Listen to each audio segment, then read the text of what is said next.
நான் taste of குக்கிங்லேருந்து உங்கள் இந்துமதி பேசுகிறேன்.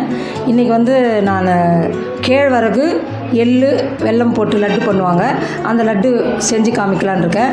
அதுக்கு என்னென்ன தேவைன்றதை பார்க்கலாம் வாங்க. ரெண்டாவது, நீங்கள் வந்து எனக்கு நிறைய பேர் சப்ஸ்கிரைப் பண்ணியிருக்கீங்க, ரொம்ப சந்தோஷமாக இருக்குது.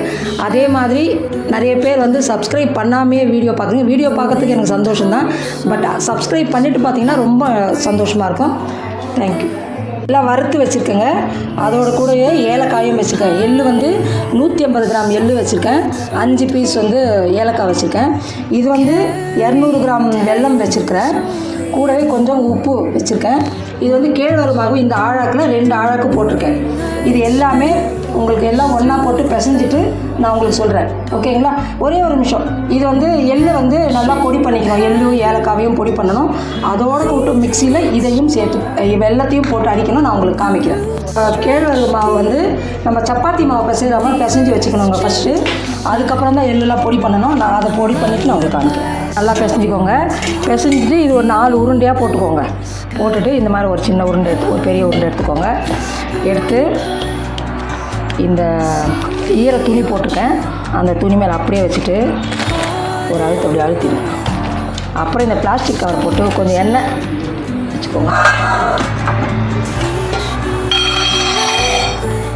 இந்த பிளாஸ்டிக் கவர் மேலே எண்ணெயை தடவிட்டு அதை அப்படியே அப்படி திருப்பி அந்த வர மாதிரி வச்சுட்டு இப்படியே தள்ளலாம்.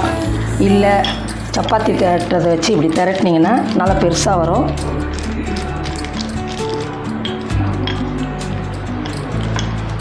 இதே மாதிரி ஒரு பக்கமாக 2 பக்கமாக அப்படி திருப்பி போட்டு இந்த மாதிரி நல்லா, ஏன்னா இது கொஞ்சம் நேரம் ஆகும் வேகிறதுக்கு. நல்லா ஒரு 10 நிமிஷம் ஒரு 5 நிமிஷத்துக்கு திருப்பி போடுங்க. வெந்ததுக்கப்புறம் சின்ன சின்ன பீஸாக கட் பண்ணிவிட்டு மிக்சியில் பொடி பண்ணணும். அதெல்லாம் பண்ணிவிட்டு நான் உங்களுக்கு காமிக்கிறேன். எள்ளு வெல்லம் ஏலக்காய் இந்த 3த்தையும் ஒன்றா போட்டு நல்லா பொடிச்சு வச்சுட்டேன். அதே மாதிரி ரொட்டி சுட்டு இதையும் மிக்சியில் சின்ன சின்ன பீஸுங்களாக போட்டுட்டு நல்லா பொடி பண்ணி வச்சுருக்கேன். இப்போ இது 2த்தையும் நல்லா மிக்ஸ் பண்ணிவிட்டு உருண்டை பிடிக்கணும். நல்லா 2 சேர்ந்து வரணும். பெரிய ஜார் இருந்துச்சுன்னா நீங்கள் இதையும் கூடவே ஒரு தடவை போட்டு மிக்சியில் எடுத்துக்கோங்க, இன்னும் நல்லா வரும். எனக்கு பழக்கம் ஆகிடுச்சு, ஆனால் நான் பிசைஞ்சிக்கிறேன். சேர்ந்து கலந்து வந்துச்சு பாருங்கள். இப்போது நல்லா உங்களுக்கு எந்த சைஸுக்கு லட்டு வேணுமோ அந்த சைஸுக்கு சின்ன சின்னதாக திட்டமாக பிடிச்சி வச்சுக்கிட்டிங்கன்னா இது வந்து ஒரு வாரத்துக்கு கூட நல்லாயிருக்கும், கெடாது. ஈரங்கை மட்டும் படாமல் எடுத்து வைங்க, சாப்பிடலாம். இந்த பாருங்கள், இப்போ எடுத்து நல்லா இந்த சைஸ்க்கு உருண்டையாக பிடிச்சி வச்சுருங்க. பிடிச்சி வச்சுட்டு நான் காமிக்கிறேன். இப்போ மொத்தம் வந்து நான் போட்ட அளவுகளோடு செஞ்சது வந்து 19 உருண்டை வந்திருக்கு. இது குட்டியோடு சேர்ந்தா 20 வரும்.